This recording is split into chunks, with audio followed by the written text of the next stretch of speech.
just 16 bars. That's real hip-hop. We try to tell people that Philly is a special breed. They hate to see us on top, they hate to see us on. They hate to see us come up, they hate we on. They hate the moves that we make because it's made to break them. We give them knowledge on tracks and hope our words can save them. I guess it's hard to give props when you know you lesser. So we right on your heels, I hope you feel the pressure. Rappers faking a role, my shoes that never fit them. Before you come at a king, I let my soldiers get them. I'm from Philly with hot corners, they turn chilly.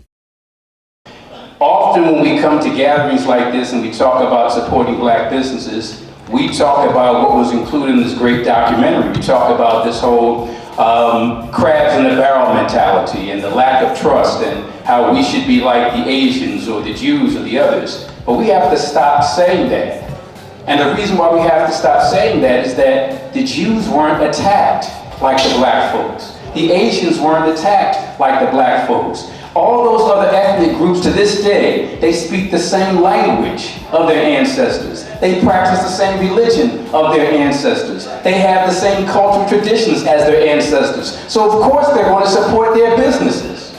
But we come from someplace different where not only do we not know our own language, our own religion, our own culture, we were attacked by all those other groups. And now when people say that it's crabs in the barrel, of course it's a crab in the barrel because they made us Christian. They made us Muslim, they made us Republican, they made us Democrat, they made us all those things. So this system put us in that barrel and now we don't know any better. So we have to stop equating ourselves with them because they're in a much better position.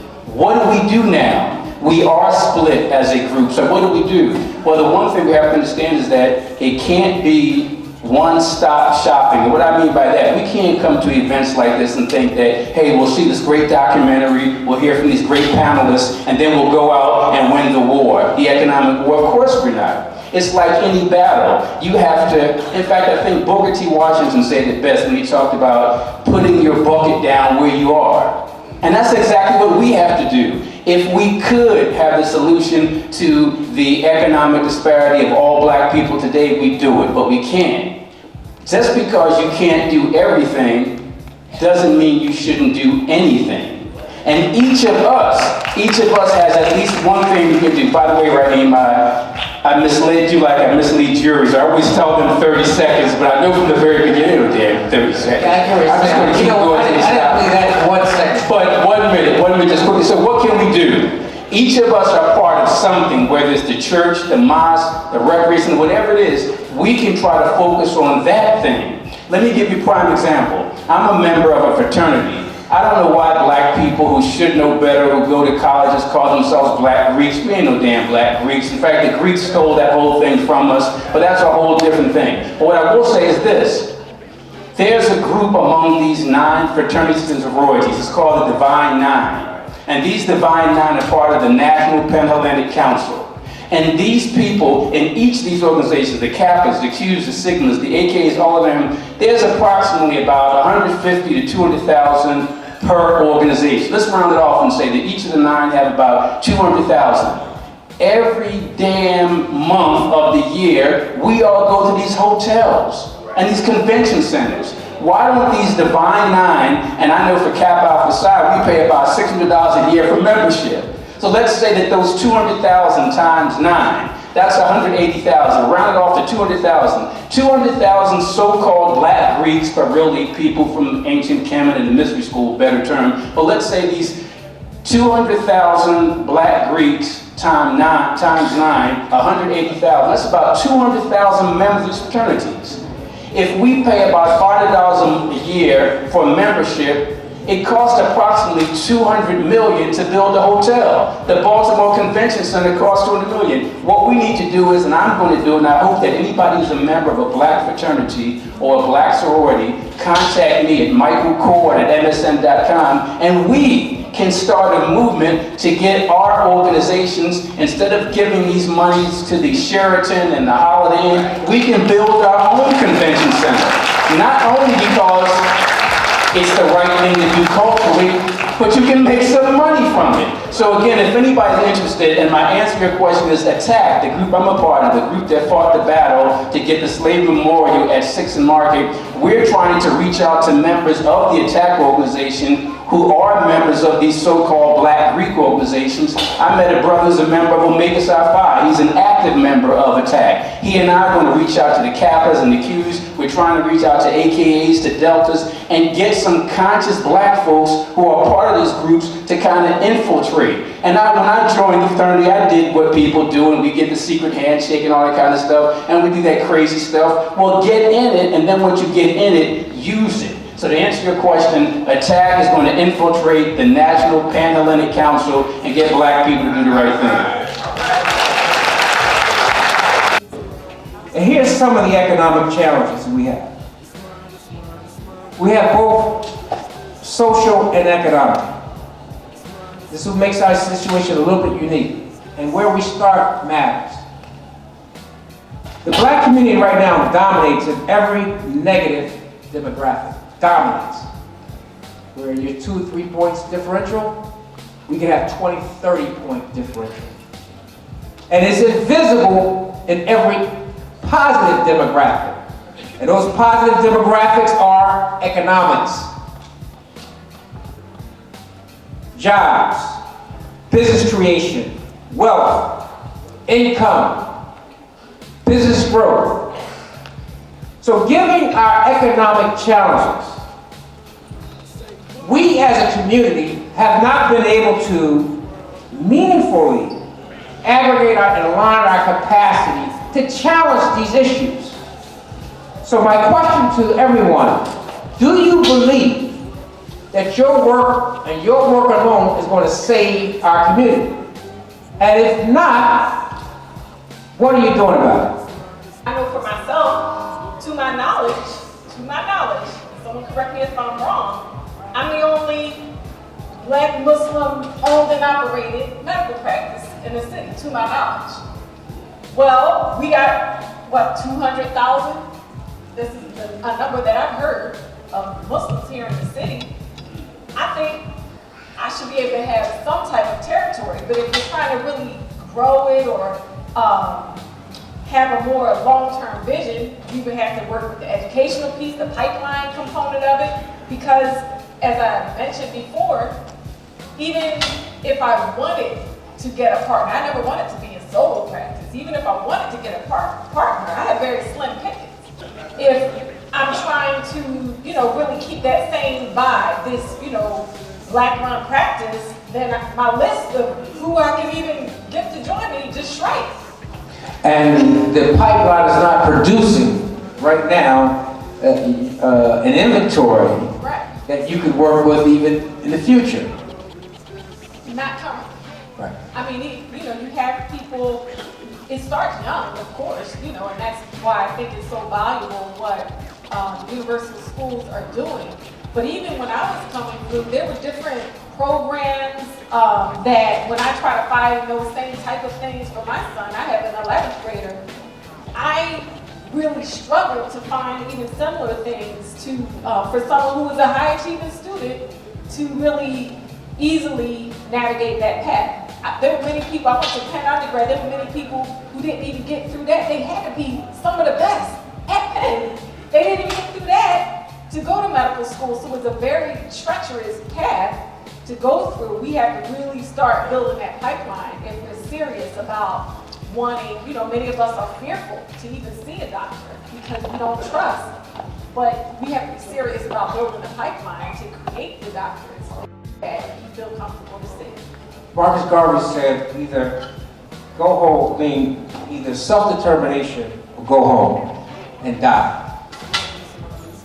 It is not only the outcomes that we got to look at, brothers and sisters.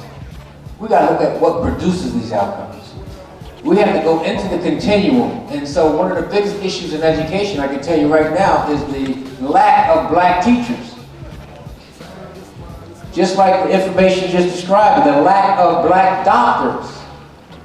What we're looking at right now, not only are the numbers very, very sobering, but if you really study the continuum, the next 15 to 25 years will produce even more sobering numbers. It's going to require that we do something different that we haven't been able to do. Mike Rashid, your response. Is it working? Yeah. Well, obviously the answer is no. But I think we have so many examples here in Philadelphia. I'm not from Philadelphia. I've been here 20 years, but I'm just blown away with the opportunities that are in this city. First of all, just look here. I mean, we have easy 400 people who will come to this beautiful event tonight. And no one organization made this happen. He told you, we got PCOL, we got the Kwanzaa organization, we got African Genesis, we got various organizations that have come together and they have done this. So Aduni's in the house too. Who? Aduni, that's right. So many organizations, and you know, I have to quote my teacher, the Honorable Elijah Muhammad, who said, our unity is the key to our success. There's nothing more powerful than the unity of the black man, and nothing can stop us if we're unified. So what you're seeing it right here. You're seeing alliances being built. I say Philadelphia has more potential than anybody else, because we talked about trust a minute ago. We have a person here in Philadelphia, in the person of Kenny Gamble, who is universally trusted. I mean, I don't know anybody in Philadelphia, white, black, or anybody, who doesn't look to this man and say, you know what, that's somebody we can trust. So when Kenny Gamble talks about we should go to 52nd Street and we should buy up all those businesses, okay, would you distrust Kenny Gamble to lead that effort? I mean, seriously. If Kenny Gamble came up with a program and said, okay, we're going to collect money, everybody give $1 a month or whatever, we want 50,000 people to give $1 a month so we can buy 52nd Street. It wouldn't be a non-trust issue in terms of Kenny Gamble. Now, most cities don't have that. Most of our African-American communities don't have that. But you have that here in this man and Universal Companies, an organization that has a track record of success, and we can trust them. So all we got to do is just keep talking like we're doing now. I salute the Philadelphia Coalition of Leaders. It's doing the same thing. We just got to keep talking like that. I just want to make one more point before I stop, Raheem. And we have to talk louder than the people who are talking to us about us. Tonight, 60 Minutes is going to come on. And I tell my wife every week, this is the most popular show on television. Most popular show on television. I tell my wife before it comes on every week, I say, I guarantee you it's going to be a negative story about black people. That's right. 9 weeks out of 10, they have negative stories about black people. Star Wars is out, the most popular movie in the world right now. And if you go, or if you have been, look at how the black man, they say, y'all should be happy y'all got a black star. Look how he's characterized. He's a coward. He's a coward. He was afraid, he was running. And then the white girl who he fell in love with, the white man had beat him, she beat the man who beat him. He had to get a white woman to fight his battle for him. What's the message going to our children? So we have to talk louder than they're talking to us. And that's where you come in. That's where you come in. So well, as everyone else has said, no, it's definitely going to, you can't do it alone. It's definitely going to take a group effort. The number one, I would say, overcomer or the number one conqueror of this capitalistic society that we live in is group economics. If we understand group economics and the power that our dollars have, then we understand how to free ourselves. See, the problem is we're looking for a key to a door that's already open. The door is already open, but the thing is we have to have a shift in consciousness and realize that this door is already open so that we can then walk through this door as a group. See, we're so busy trying to walk through this door individually. My car, my big house in the suburb, my this, my that. when that's the wrong paradigm. If you go back to how Brother Warren Ballantyne so eloquently told the story about the geese. Yeah, I know, when I saw it, I was like, whoa. But how he so eloquently told that story. If we want to fly farther and faster, we must first learn how to operate as a group. As I said earlier, we're all born on a team. You can't be traded to a different team. You can't go try and play for a different team. You're born to the team of African Americans. We must first understand that, what team we are on, what team we are playing for. When we understand that, then we will have a shift in consciousness, and then we'll know what team we're playing for, and then the next step is to understand the rules of the game. You know, when our ancestors were enslaved, there was never a campaign or an initiative to teach us financial literacy. You know, out of enslavement, there was never a campaign that taught us that. Abraham Lincoln attempted to start where he established the Freedmen's Bank. Freedmen's Bank was an initiative to teach black people who had been enslaved financial literacy, give grants, and to so that we can compete in society. 2 months after he started that, he was assassinated. So therefore, that's where we must first pick up, with understanding the rules to the game, understanding money, understanding that money is a tool, and how to leverage this tool.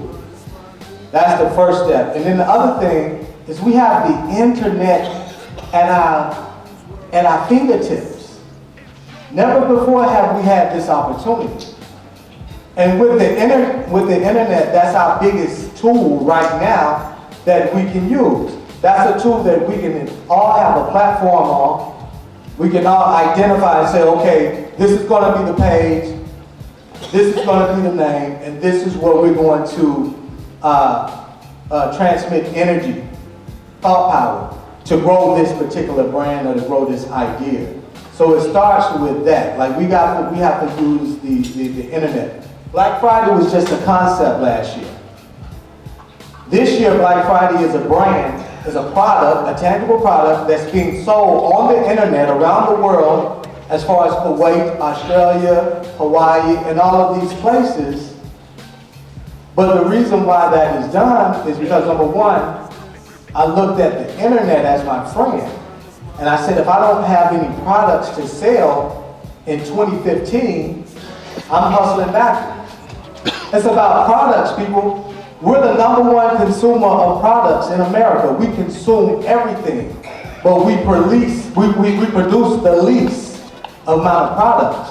So the thing is, we must produce these products, put them on the internet, and then maintain the ownership of these products. That's what we have to do. Maintain the ownership of it so we can then make money off of it years. And then if you want to sell it later on. But you've already made millions of dollars off of that product, off of that idea. So that's what we must begin to do, utilize the internet. That's one thing that they didn't calculate for, the internet. And that's our biggest resource, that's our biggest tool right now. I don't think that any one person can, if you want to use that word, save our community. I mean, because our community is not really dealing with the fundamental thing that exists in nature. And the reason why I say that is because everything in nature, if you just look at it, involves territory. You could be, I mean, just cats, just look at cats, for example. You have black panthers, they're cat, right? You got the tiger, they're cat. You got the leopards, they're cats. You got the lion, they're cat. And you might could go on and on and on and on about cats, right? I'm talking about in nature. But they all have their own little territory. In fact, they mark their territories when they urinate on certain places and whatever. Okay, so the bottom line of it is that we are a people who do not understand the basics of success. And that is Where is our territory?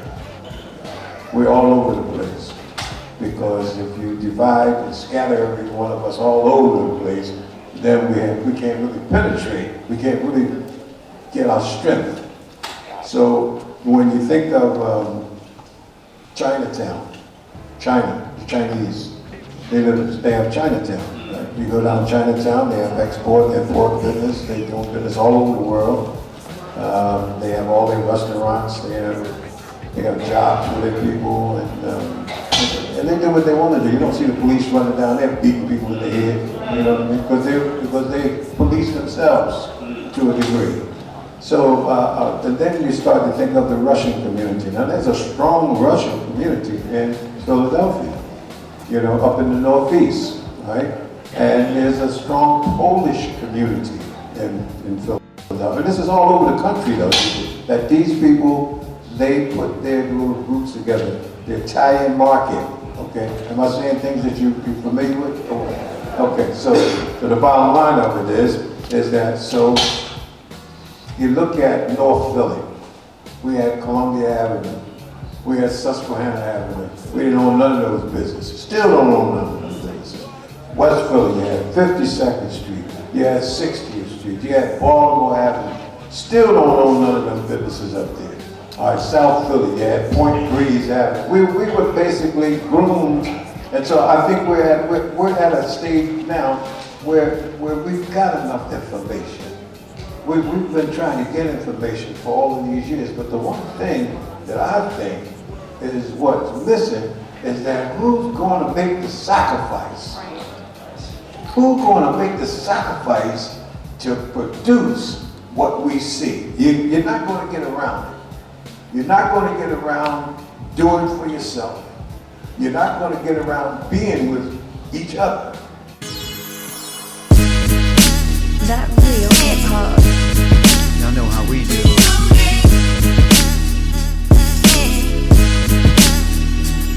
You're listening to Philly's own Matthias, aka Mr.